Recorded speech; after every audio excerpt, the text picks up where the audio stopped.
excited to be hosting the Paint Your Pet Night on Thursday, June 8th at 5:30 p.m. at the Corbin Studio.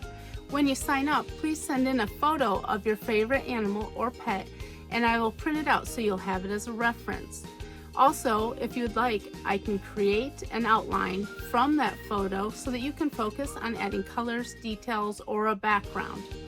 This is one of my outlines that I have started. You can see.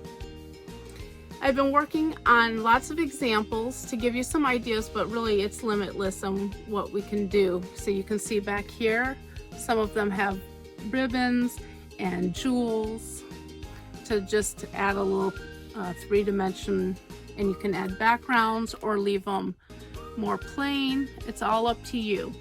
I want to make the process fun and easy by sharing some of my tips and tricks, and I hope to see you there.